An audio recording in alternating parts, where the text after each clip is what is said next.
Good morning, good afternoon, good evening. Assalamu alaikum. Welcome everyone to MACFEST 2023 and Muslim Women's Arts Festival, wherever you're joining us from. My name is Katarzyna. I am a member of the MACFEST team and I'm sitting in Manchester. So please tell us where you're watching us from. Tell us in the chat. Today we're still celebrating International Women's Week, and we've got the theme Embrace Equity. And this time we're celebrating with an artist, Farwa Moledina, who's joining us from Birmingham.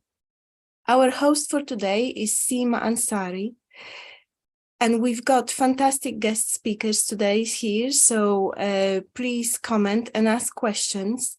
Share your thoughts in the chat. You can ask questions also in the Q&A portal. On behalf of MACFEST, I'd like to thank you everyone for your wonderful donations. They help us host these events for you. Most of them are free, so please take a look on Eventbrite and book for more events.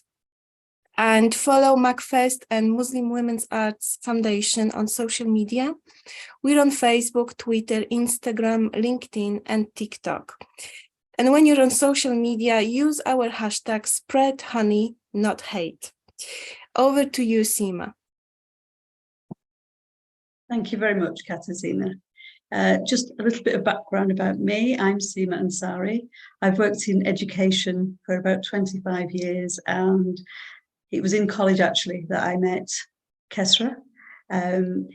She shares my passion for education and cake, actually, because it's when she brought a big cake in, I was sold and thought, yes, I could definitely work with this team. I'll always be an ambassador for lifelong learning, so it gives me great pleasure to work with the MACFEST team today. I'm delighted to host this panel and introduce you to two fabulous ladies who are highly successful in their chosen careers.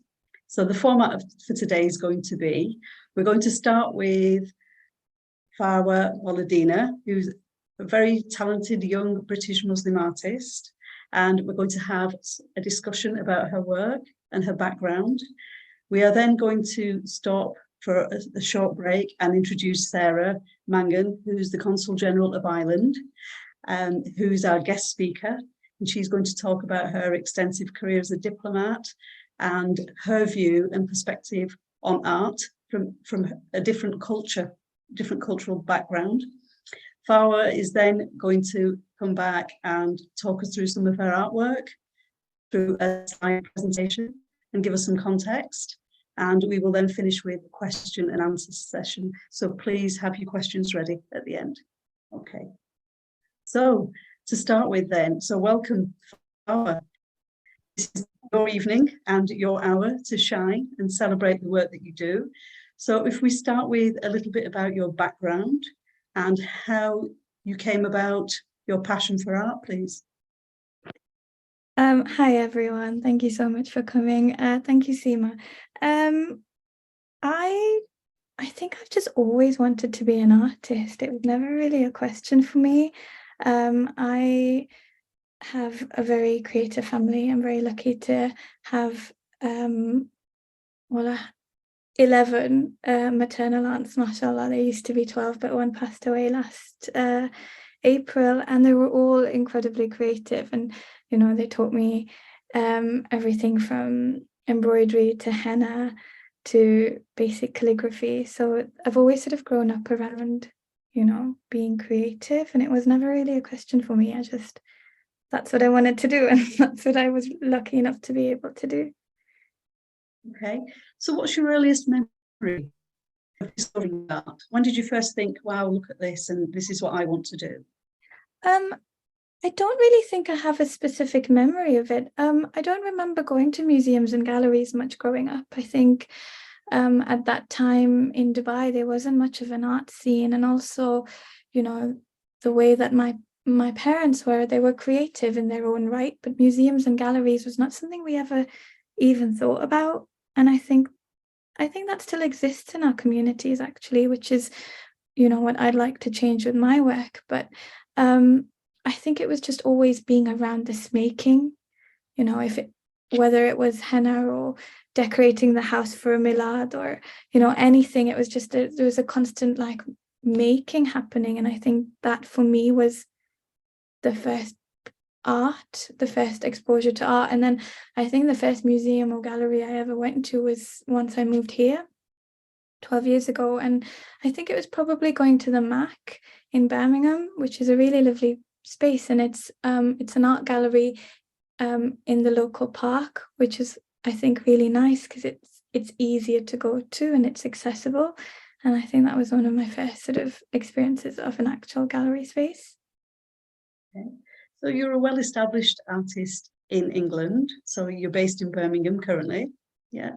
And it's also important to mention actually that your work's been showcased internationally in Dubai, in Pakistan, which is an amazing accomplishment. So how has it been perceived differently, or has it been perceived differently in different countries?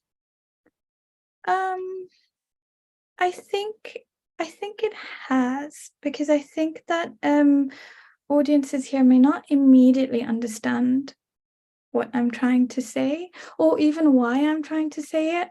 Whereas I think that audiences in the Middle East or South Asia are able to resonate with it. However, that being said, I have had messages from non-Muslim women telling me that they really felt connected to my work. So I think it really depends on the audience. So I think, for example, people in Birmingham might be a bit more understanding of the work because it's such a multicultural city and there is such a large sort of Muslim population here.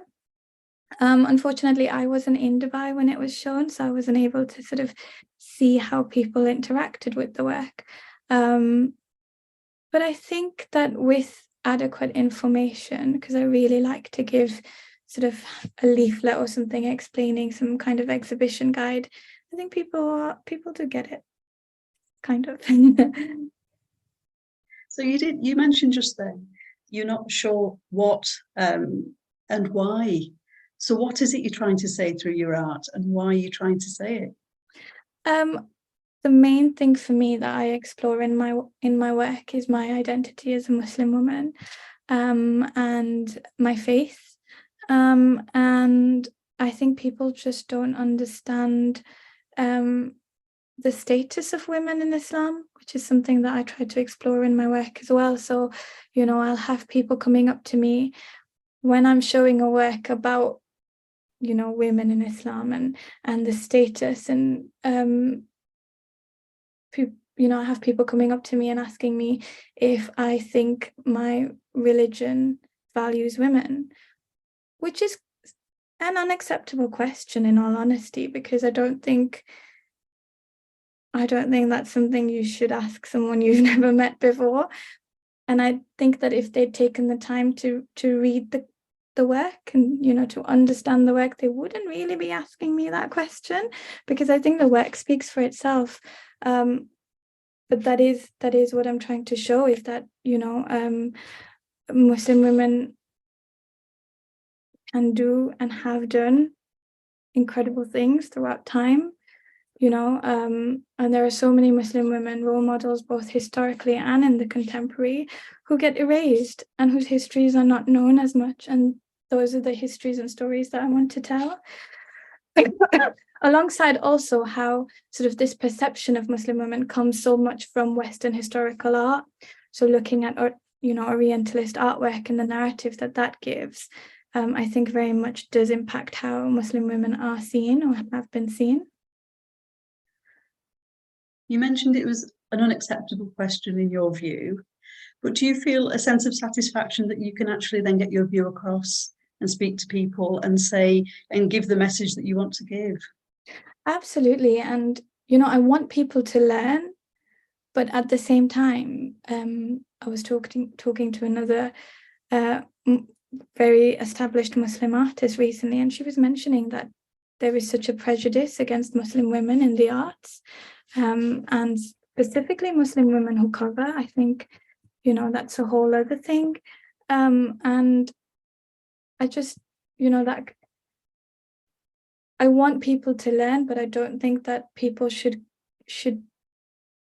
assume so much. Not assume, I mean, I don't know, it's a difficult one to navigate. It's just about you know, I think there's a way of speaking, and that you can be polite and that you can ask a question wanting to learn an answer without being inflammatory. And I think that's where it's unacceptable, is when people are inflammatory, you know, in asking and wanting to sort of have an argument kind of thing, because you can very much tell the difference in audiences when someone genuinely wants to learn and when someone just wants to be controversial, I guess.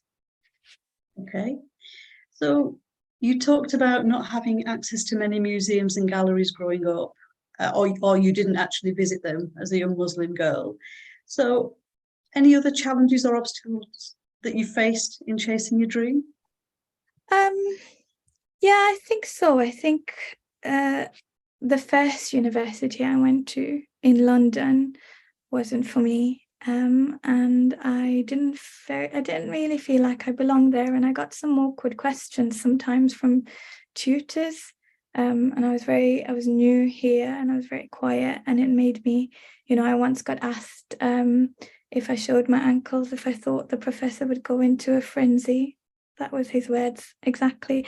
And as a young Muslim girl in a new country, I've grown up around everyone that looks like me.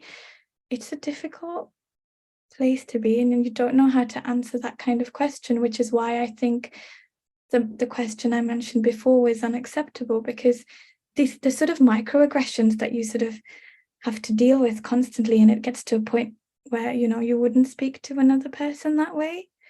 And, you know, at that point I was like, well, is this world really for me? But I'm really glad that I persevered, and I had to leave London due to unforeseen circumstances anyway. And I came back to Birmingham, and I went to school here, and, you know, it changed my life. So yeah, I think it's been hit and miss. But yeah.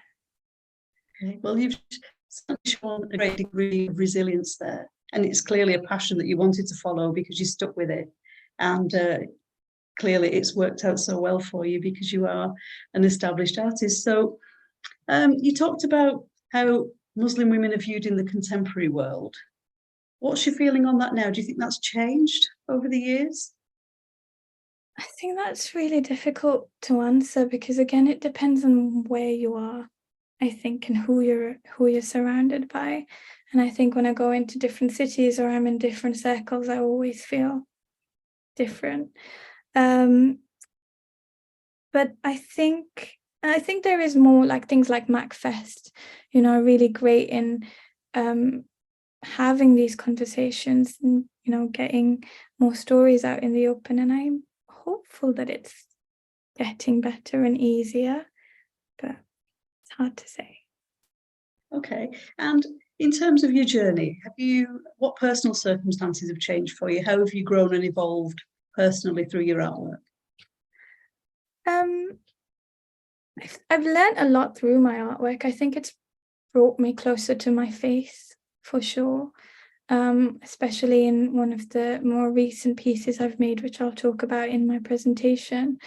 And it's also made me a lot stronger in my belief, I think. Like when I mentioned the incident that had happened at university in London, I wouldn't have known how to respond then. I would have just sort of, you know, gone into myself and sort of tried to justify, or, you know, I don't think I said anything. Whereas now I know how to respond. And I think for me, rather than responding with words, I try to respond through my artwork. That's my form of I'm not very good at speaking. But that's my form of resistance, I guess. Okay. So what is your message to the world through your art? What is it? What does it tell us? What is it saying to us? I think it's saying to sort of think about, you know, prejudices that we have, think about where these prejudices come from, what sort of, you know, affected our perceptions of people, and just think about sort of Islam and Muslims and Muslim women more critically than you sort of hear from media and things like that. Okay, and that links back actually to when describing one of your pieces that I've looked at. You encourage viewers to reflect not backwards, but inwards. So can you elaborate a little bit on that? I can, and I will during my presentation, if that's okay, because that goes back to how I employ Islamic art and Islamic design in my work. So I will speak about that with visuals, and that'll be easier then. Okay, that's lovely. Okay. And did you have any kind of role models yourself, or who inspired you? I had my maternal aunt Fatima. She passed away last April, and she was, I think, my foremost mentor. She taught me pretty much everything. She taught me henna. She taught me, once we painted a mural in my cousin's bedrooms. She taught me basic calligraphy. I thought she had the best handwriting from anyone I'd ever known. She was incredible, and she gave me these sort of foundations to build on. And she was really in all aspects of sort of my life, whether it be the creative aspect or my faith, because she was very much a person who integrated both in her life. So whether it was, if we were decorating, it would be for like a milad, or she'd teach us how to recite nasheed, and that's a form of being creative as well. So it was all very much, once she made us illustrate an Islamic storybook. So it was very much a sort of religious art foundation, which I think is really lovely. Okay, so you've alluded to your presentation, which we'll be coming on to shortly. So we'll give you a breather for now. That was lovely. Thank you so much for that. That was a really nice background and context to your art. So what I would like to do now is introduce our chief guest, who is Sarah Mangan, the Consul General of Ireland, who's had an extensive career as a diplomat and also shared a bit of my background and did train to be a teacher and was a secondary school teacher. So Sarah, if you'd like to introduce yourself and give us your perspective on art from your culture, that would be lovely. Thank you very much, Seema, and let me just thank Kazra and Farwa. It's really such a pleasure to be involved with today's presentation. So yeah, as you say, I'm a diplomat. I work for the Irish Foreign Service, and I'm well over 20 years doing this job and have been in various postings around the world. And so just actually in advance of, I should finish that thought, I am currently based in Manchester. So we have a Consulate General here in Manchester covering the north of England. And excuse me for a minute while I wave my hands around, because it's got, yeah, there we go. I've been plunged into the darkness. It's got that sensitive light that if you don't move enough, it turns itself off. But yeah, we're based in Manchester, covering the north of England. So I always describe us like a sub-branch of the embassy in London. You've got your big embassy in London with the ambassador, and then you have consulates in other parts of the country. We have one in Edinburgh covering Scotland and one in Cardiff covering Wales, and then we're the newest edition based here in Manchester covering the north of England. So it's really about representing Ireland's interests in the north of England, and being a representative as well in some respects for the Irish community here, that they're well capable of representing themselves as well. And of course, just being the government representative, the Irish government representative on the ground. So that's kind of my day job. But reflecting just on what Kezra was saying and looking into the kind of work that she has done, I think the things that really struck me and that I found resonances with as well in terms of Ireland was Farwa's really strong emphasis on three aspects of her identity, I suppose, which is that she is a Muslim, that she is a woman, and that she is an artist, specifically a textile artist, and how those three very strong identifiers relate to each other and how the two influence the third, how they influence her work as an artist. It's about representing Ireland while we would traditionally be a Christian country. There is a Muslim community there now for sure, but it's fairly a recent arrival. So over many years, centuries literally, we've been a Christian country. So thinking about Ireland as a Christian country and Ireland's treatment of women in a way as well led me to some thoughts on that. So Ireland, we won our independence from the United Kingdom in 1922, so just over 100 years ago now. But as a result of that, the island was partitioned. So you still have Northern Ireland is part of the United Kingdom of Great Britain and Northern Ireland. And I represent Ireland, the rest of the island, which is now an independent state and has been for just over 100 years. And the country I represent, it's fair to say, I think, over the last 100 years, has not always cherished its women. There have been difficulties, there have been challenges. It's getting better, hugely. It's modernized massively in the last 30 years in particular. But we're still trying to. And traditions can get lost as a result of that, but also traditions can evolve, I suppose. And one of the traditions that we have that's linked to two of those aspects of religion, so as a Christian and women, and also textiles, is the story of Saint Bridget. So Saint Bridget is an Irish saint from the 5th century, so before the time of the prophet. She was there kind of not long after our patron saint, Saint Patrick, who brought Christianity to the island of Ireland. And Saint Bridget was a very committed Christian. And one of the most famous stories about Saint Bridget concerns her cloak. So St. Bridget wanted to found a monastery, and she approached the King of Leinster, requesting the land on which to build her monastery. And the place she selected in the county of Kildare in Ireland was ideal. It was near a lake where water was available, in a forest where there was firewood, and near a fertile plain on which they could grow crops. But the king refused her request. But Bridget was not put off by her refusal. She's an example of a strong Irish woman. Rather, she and her sisters prayed that the king's heart would soften. And she made her request again. But this time she asked, "Give me as much land as my cloak will cover." And seeing her very small cloak, the king laughed and then granted her request. However, Bridget had instructed her 4 helpers to each take a corner of the cloak and walk in opposite directions, north, south, east, and west.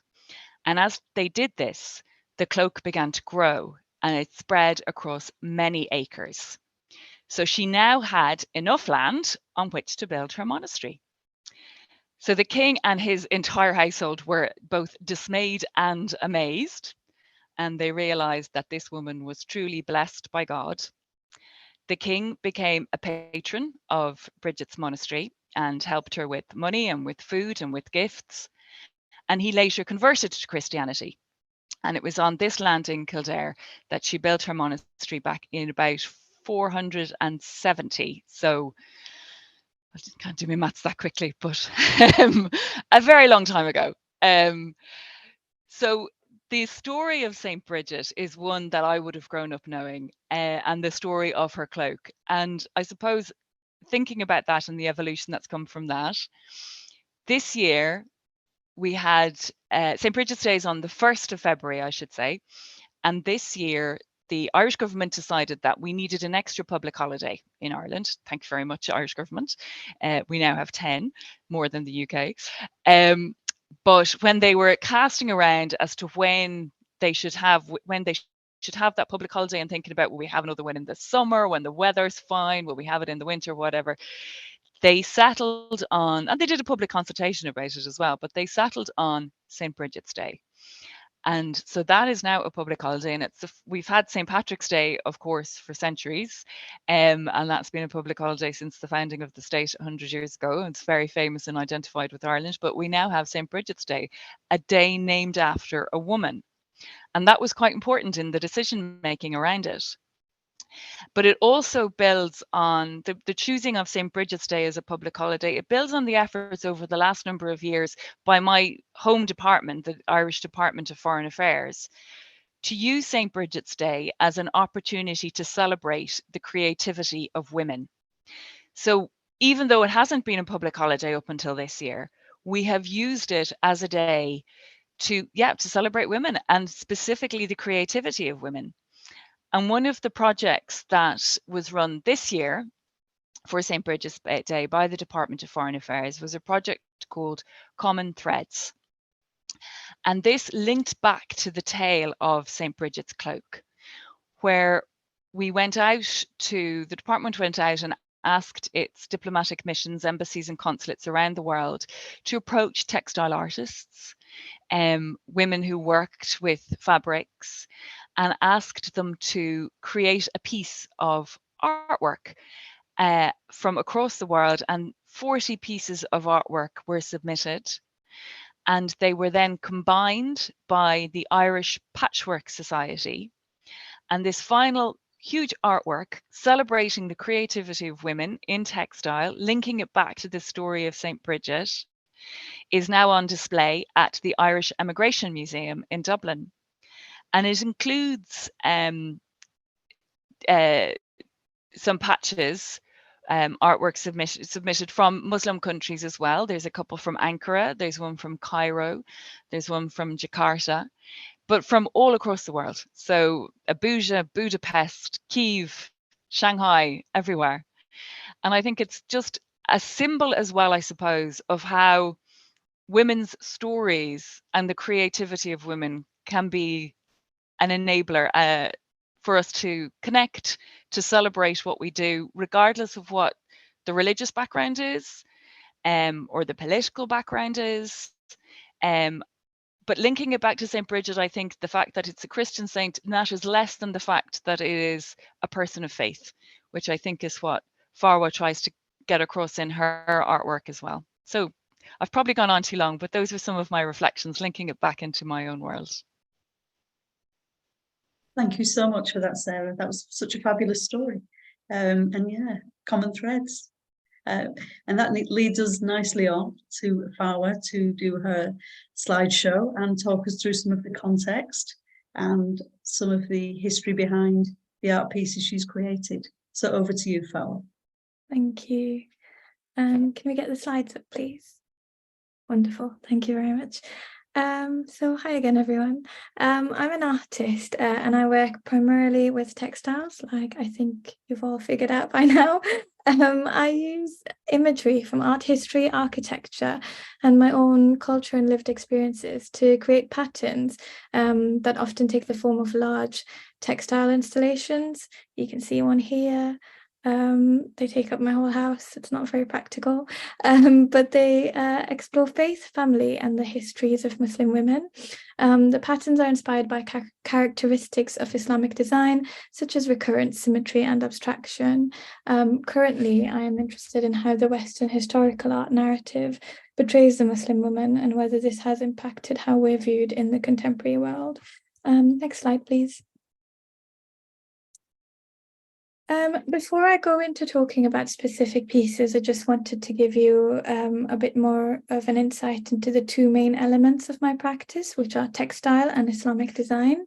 So just to tell you a bit about Islamic art, this image here is from the first pattern I've ever designed, which was back in 2018, and it's a section of a piece called Not Your Harem Girl, which was designed using elements of Ang's Le Grand Odalisque, which is a painting from 1814, alongside images of henna and embroidery that I had done. The embroidery reads Not Your Harem Girl, and when combined, these different elements form patterns that resemble Islamic geometric art. Islamic art essentially is based on the concept of Tawheed, which means belief in one God. And this is expressed through symmetrical patterns that appear to be infinite, because this infinity then symbolizes the infinity of God. And the designs attempt to trace the origins and creation, and it's this that encourages viewers to reflect upon them backwards but not inwards. So it's promoting self-reflection and an exploration of what lies beneath the visual surface. So you need to really look at the design and contemplate the design to find its endpoint. So my piece, Not Your Harem Girl, interprets these concepts within a critique of Orientalist caricatures. It's composed of a symmetrical geometric repeat pattern, and you need to really study the pattern to perceive its hidden depth. And this then invites viewers to identify the different layers within the pattern and reflect on 19th century Orientalism and its prevalence in current society. Next slide, please. And in regards to textile, I work with textile for a number of reasons. Textile has evolved from being a traditionally utilitarian craft concerned with the domestic to being reclaimed by women artists. And I've always been interested in these quote-unquote traditional crafts. So I felt it was appropriate to create these contemporary reflections of traditional practices within my work. You know, as I mentioned before, my aunties taught me embroidery, knitting, crochet, beading. They instilled sort of a love of textiles in me and a love of being creative. And I think it's really important to establish textiles as an art form within a patriarchal arts narrative. And the repetition involved in when working with yarn or doing embroidery is then translated to working digitally when I make my patterns. It's a very long process, and I make about 30 iterations of a pattern before I'm finished with it. And this allows for a bridge between traditional techniques and my contemporary response, and is also a way in which I employ the concept of tawheed in my making and the idea of meditation, because it's such a sort of repetitive sort of form of making, and I'm really sort of thinking about every minute detail. It's a form of meditation for me. Next slide, please. So these pieces here are the first pieces I made alongside the Not Your Harem Girl fabric. And they are titled Not Your Fantasy 1 and 2. And in this, I've purposely sort of negated all colour except for the cloak that's being worn by the woman, to take away sort of that exotic that's often identified with, you know, Eastern or Muslim women. And the image is composed of a pattern of a fabric printed on fabric, and results in a pale and imprecise reproduction of the original photograph, which articulates my concern with the pale and imprecise reproduction of Muslim women in Orientalist paintings. These were made in 2018, and the one on the right with the woman is behind the fabric is now part of Birmingham Museum and Art Gallery's collection. Next slide, please. This series comprises 2 pieces titled No One is Neutral Here and You Must Choose Your Part in the End.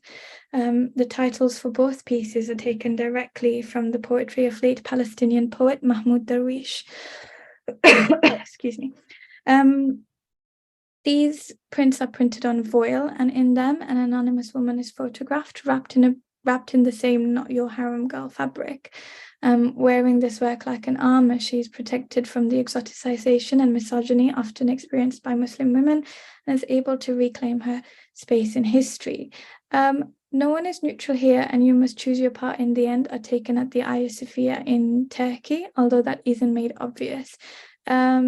These were taken while the Hagia Sophia was still a museum, and I've attempted to negate the exotic that is often associated with the East by steering away from, you know, the beautiful decoration and the elaborate mosaic that you'd find within that space. And although the location is not evident, I felt it was really important to take this Not Your Harem Girl fabric to Turkey and photograph it in a place and that is considered an intellectual space. It was an important part of the process for me. The titles are taken from the poem I Have a Seat in an Abandoned Theatre by Mahmoud Darwish. And the poem explores authorship and spectatorship. So in this work, the woman has taken the reign of narration from the Western Orientalist and chosen the part of author in her own tale. And that's why the titles are so important to this work. Next slide, please. And this is the second piece in the series titled You Must Choose Your Part in the End. To me, this is the more poignant image, and these two pieces, they've never been shown together before, and this one specifically has never been shown in the UK before. But these two are currently on display at the Wilson in Cheltenham, alongside some other work. Next slide, please. This is some of my more recent work, and I made this last year, and it was first shown in November 2022 at Icon Gallery in Birmingham. And it's a study of the four most revered women in Islamic tradition. I think making this work was a turning point in my practice, and it made me look at my faith a little bit more and exploring my faith a little bit more in my making. And one of the women in this piece is Maryam alayhi salam, mother of Isa, otherwise known as Mary, mother of Jesus. So this work is a response to the singular religious narrative that dominates museums and galleries. Built on principles of neutrality, these spaces rarely contain depictions of Mary outside of the Christian imagination. The work interrogates this assumption of neutrality by providing a different perspective on this figure. In the work, Maryam alayhi salam is a subject of equal cultural significance in the East, and she is presented alongside three female figures largely unfamiliar to the Western world, and these are Asiya, Khadija, and Fatima alayhi salam. And the reason for choosing these four women is based on a hadith by the Prophet. A hadith is a narration by the Prophet in which he states the best of the women of paradise are Asiya, Maryam, Khadija, and Fatima alayhi salam. And the work comprises four wooden frames hinged together around digitally printed textile and embroidery. And the arched frame resembles a mihrab, which is a niche found in the walls of a mosque that indicate the direction of prayer. The textiles and embroidery for each panel are composed of patterns that relate to the story of each woman and hint at who they are. This piece is very important to me as it was the first piece I made after having a baby, and I had a very difficult pregnancy. And as Muslims, we often listen to the story of Maryam or Mary in the Quran when we're pregnant to gain strength from, her story. And I really can say that I drew so much strength from the story of Maryam and the story of all of these four women, who each have their own individual journeys of motherhood. And also whilst making this work, my auntie Fatima, named for one of these women of paradise, passed away very suddenly. She was my foremost mentor and taught me many of the creative skills that I have today, and this work is dedicated in her memory. There's a video, the one on the right. Will it play? Oh, okay. All right. Yeah, the one on the right is a video. I'm not sure if it'll play. Okay, that's fine. Never mind. Next slide, please. So this is a close-up of the two panels, of two of the panels that relate to Maryam and Khadija alayhi salam. And as you can see, the pattern for Maryam includes her name in Arabic, verses from the Quran relating to her story and status, Masjid al-Aqsa, or the Dome of the Rock, which is where she's said to have lived, olive branches to symbolize Palestine. That was a really important comment that I wanted to make, and some strawberries to symbolize the out-of-season fruit she's said to have been receiving from the heavens. Each panel also includes delicate hand-embroidered leaves that are really barely noticeable unless you're close up. But this is to pay ode to the skills we learn from our mothers and grandmothers. And you'll often find Asian or South Asian or Arab clothing similarly embroidered in delicate thread that's a similar color to the fabric, and it's just one of those things that you really have to look close to see, and I think it's really beautiful. Khadija's panel includes a camel to symbolize her work as a merchant woman. This was really important comment to make for me, because I think so often as Muslim women we get told that we don't or we shouldn't work.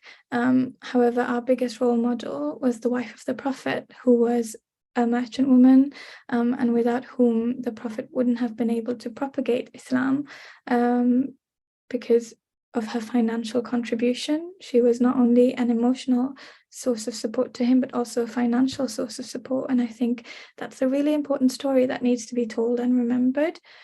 Can we go back to the previous slide, please? So I've just talked about the middle two panels, of Maryam and Khadija. Maryam's the silhouette on Maryam's is very reminiscent of traditional sort of Christian paintings of Madonna and Child, where you can see sort of Mary holding the baby Jesus, and that's where that sort of shape comes from. The panel for Asiya, which is the first one, includes a pyramid and an embroidery of a Moses basket and the River Nile, and all of these hint at her identity. The pattern also includes similar, elements alongside her name in Arabic calligraphy and verses from the Quran. And the final panel, the pink and green one, is to symbolize Fatima, the daughter of the Prophet Muhammad, and his wife Khadija, and it includes date palm trees, because again, this was a really important comment I wanted to make, in that women in Islam have always been able to inherit. So Fatima inherited a garden called Fadak from her father, and I wanted to tell that story. And the pattern includes her tomb in Saudi before it was destroyed, verses from the Quran, the date palm trees, her Masjid al-Nabawi, which is her father's mosque. Last slide, please. Thank you. And finally, as Ramadan is approaching, I wanted to share this work. In response to the first national lockdown in 2020, the New Art Gallery Walsall initiated a series of remote residencies to support artists to produce work from their homes. And I undertook the first residency in May 2020, and this residency coincided with Ramadan, which is when Muslims worldwide fast and spend the month in prayer, reflection, and celebration. Traditionally, family, friends, and communities come together at the end of the day to share food and celebrate the breaking of the fast, which is called iftar. And I responded to the experience of Ramadan during lockdown and used the residency to develop alternative celebrations.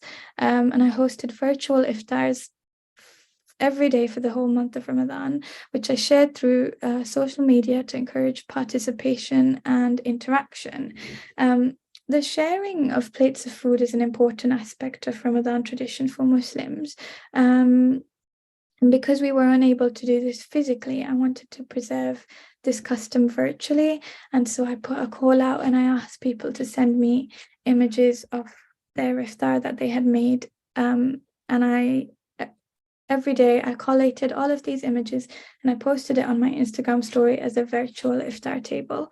And then at the end of the month, using images of the dishes I'd been sent over the course of the month, I created a pattern.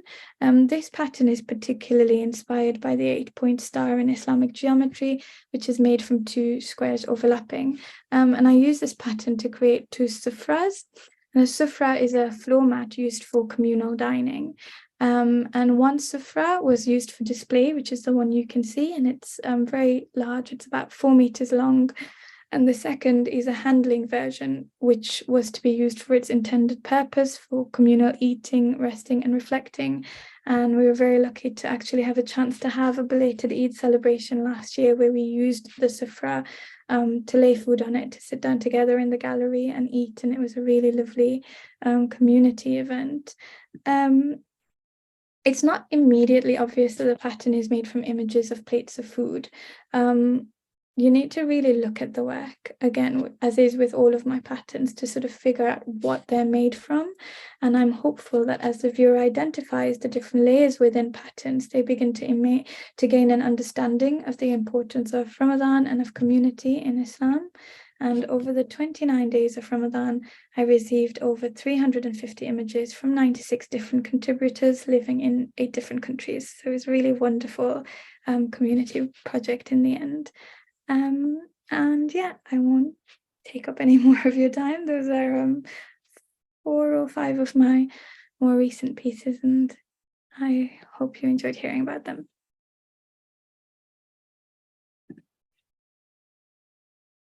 Well, thank you very much. I was blown away by some of that artwork. It was inspirational and intriguing. It was lovely, and especially the way you've gone into context and described where the inspiration came from and the links you've made to the powerful women in Islam, you know, so far back in history, which I think is a really valid point to make.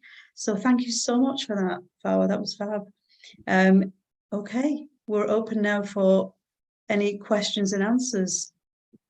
Sorry, not questions and answers. Answers from yourself. Questions. If anybody would like to ask any questions.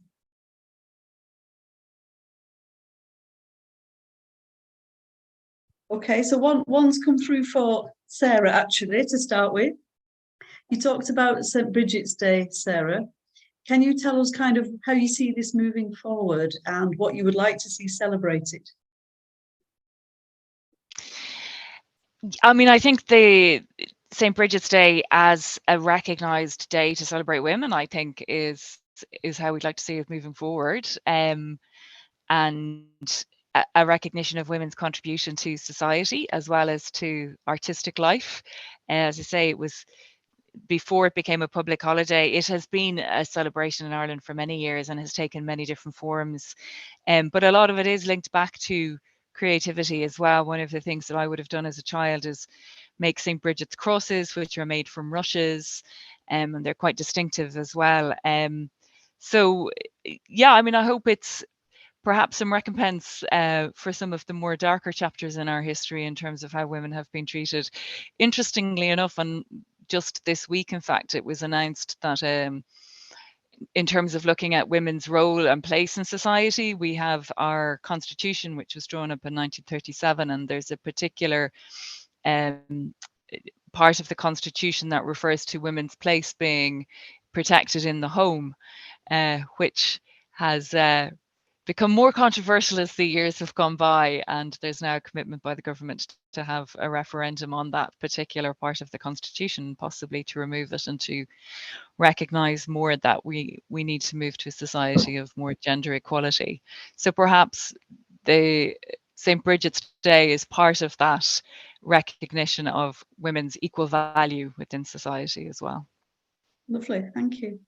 Okay, Farwa, I've got a message here. Some of the best ideas, concepts can be from the most random of places.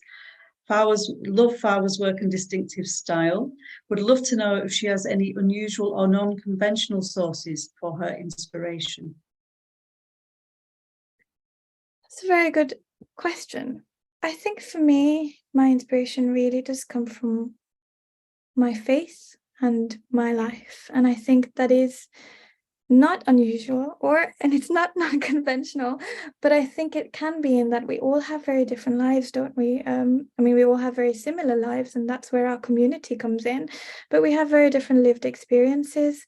And I think if you're interested in making work about your identity, then it's really about, you know, reflecting on your lived experience and thinking about things that has happened to you or that you want to tell the world about, and figuring out how to do that in the best possible way. It took me a while to figure out that textiles was my, you know, my media. I really considered myself a painter for a very long time, probably until I was in my second year of uni, and I would always somehow or the other include textile within the paintings. So I would, you know, I have like maybe 3 beautiful hijabs that I've ruined by painting on, you know, like beautiful patterned ones. Or I would cut up my mom's lace curtains and stick them on the painting. And always there was this sort of inclusion of textiles, but I really did think of myself as a painter until I just didn't. And I started working in my university's fashion and textiles department as a student monitor, even though I wasn't on that course, and that really made me think about textiles in a more sort of, you know, the potential of textiles, and then I just, you know, experimented, and suddenly I wasn't a painter anymore and I was a textile artist. And I think it takes, it takes time, and you need to experiment, and you know, do some reading. It's not very helpful, but that is, you know, I look at pictures a lot. I go to museums and galleries, and a lot of the times my inspiration comes from other artists, which I think is, you know, happens to everyone.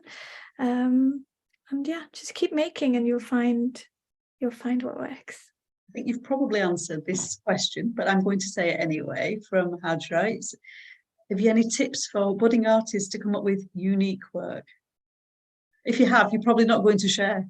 No, I'm always happy to share, but I don't think of my work as unique, because I think that so much of it is inspired by people before me, by the textile artists before me, you know, by Islamic geometric, like people that design Islamic geometric patterns and things like that. And I think it's about taking things that you find are beautiful and relevant and resonate with you, and finding sort of your own style with it. And that's, I guess, where the passion comes from then, if it means something to you. Exactly, yes, yeah. Okay, I've got a comment here from Naveed that you may want to speak about. She says, Farwa, you have a beautiful skill. How do people in the UK access learning and understanding of traditional art? She's speaking as a non-artist, but would love to learn, and think traditional art skills are slowly dying. I would actually agree with that. And unfortunately, I don't have any sort of training in traditional arts.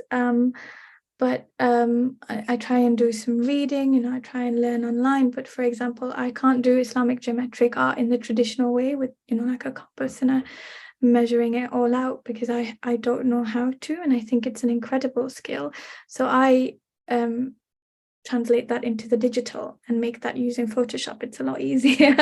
But I think that there are resources. So the Princess School, I think, offers some drawing courses. I know someone, I think, who did an you know, Quranic illumination, which is when you know, the Quran's pages are decorated with really beautiful and intricate paintings. I think they offer a course on that. And there's something called MIA in Birmingham, which is a Muslim Arts and Heritage, something like that. If you look at MIAH, I think they offer some talks and courses as well. There are things available. I would say you have to find them, but I think they are becoming more and more available, actually. I know an artist who recently did an Islamic arts lino cutting workshop. So she's an incredible sort of geometric artist that does lino cutting. And her name is Hasiba, and she did a course on that. So they're few and far between, but they are sort of, I think there's more of them coming up now. Okay, and just good to go back to your slideshow. The video didn't actually play, which was a shame. Is that something people can look at on your website? On my Instagram. If they head on to Instagram, it's there. Just for everybody watching, you can catch that on Instagram. That's great. And just before the final comment, I just want to ask, what's next for you then, Farwa? What's the next project? So I am making a new piece of work to show at Arnolfini Arts in Bristol, which is a contemporary arts gallery in Bristol. And it's going to be a large textile installation, and I think it's one of my most ambitious pieces. So wish me luck. And yeah, inshallah, that will be opening, I think, on the 8th of July. Oh, we look forward to that. I'm going to finish with a comment here. She's somebody's put a comment up here saying, not a question, but thank you, Farwa, for your time and everything you have graciously shared. It was inspiring to me, who is seeking to engage more with my creativity, which wasn't really fostered growing up, and also your story of coming into yourself as a Muslim after moving to a new country, which I similarly experienced moving from Morocco to America. Thank you. International audience. I don't think I could have summed it up better myself. I just want to say a huge thank you, Farwa and Sarah, for your contributions today. Two inspirational women. We wish you well in the future. So thank you so much for your time today. And I'm going to now hand back to Katarzyna from MACFEST. Thank you. Thank you for coming. Thank you so much, Farwa. Thank you, Seema. Thank you, Sarah. And thank you so much to our wonderful audience today. Please remember to look on Eventbrite and join us in the future on our events. And also thank you from the whole MACFEST team to Kezra Sharaz. Thank you so much. Thank you so much, our fantastic team. Well done. Really proud of you. Join us for our next event, which is listed here, celebrating Poetry and Mother Language Day with our youth. So good night and assalamu alaikum wa rahmatullahi wa barakatuh.